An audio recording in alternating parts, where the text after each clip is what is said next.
ஆனால் கபிலன் மீண்டும் மாதேசனை தாக்கவில்லை. அவன் கருந்துளை கண்ணாடி வழியாக பாய்ந்து அபர்ணாவின் முன்னால் தோன்றினான். கபிலா, நீ வருவதற்கு மிகவும் தாமதமாகிவிட்டது.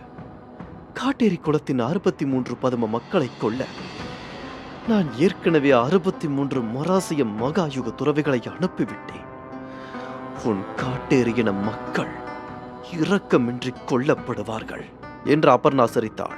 கபிலன் முதலில் தன்னைதான் குறி வைப்பான் என்பதை அபர்ணா முன்பே ஊகித்திருந்தாள். அதனால் அவள் அனைத்திற்கும் தயாராக இருந்தாள். அவளுடைய உடலிலிருந்து தெய்வீக ஒளி வீசியது. அவள் கபிலனை நோக்கி தன் ஒற்றை விரலை நீட்டினாள். அவளது விரலில் ஒரு மாணிக்க மோதிரம் இருந்தது. அது மராசியர்களின் திவ்ய ஆயுதம். அபர்ணா தன்னுடைய முழு வலிமையும் கபிலனுக்கு எதிராக பயன்படுத்தினாள்.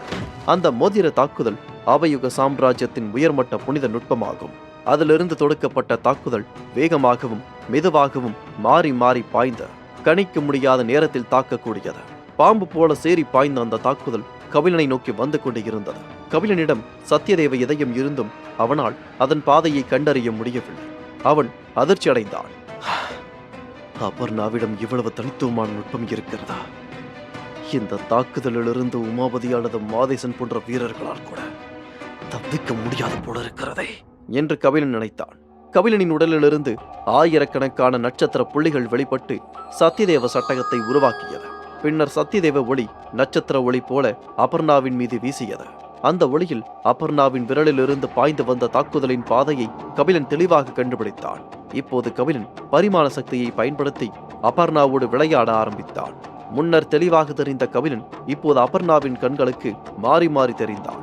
சில நேரங்களில் அவன் தொலைவிலும், சில நேரங்களில் அருகிலும், சில நேரங்களில் இடது பக்கத்திலும், பல நேரங்களில் வலது பக்கத்திலும் தோன்றி அவளை குழப்பிக் கொண்டு இருந்தான்.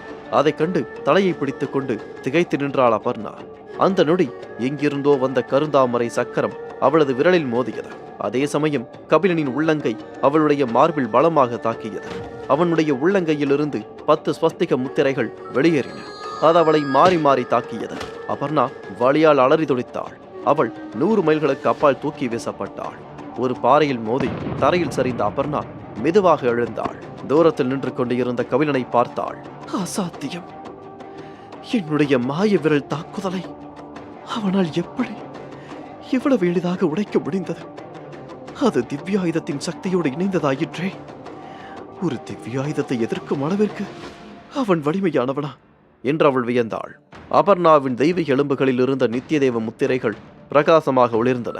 அது கபிலன் தொடுத்த தாக்குதலின் வலிமையை குறைத்து அவளை காப்பாற்றியது.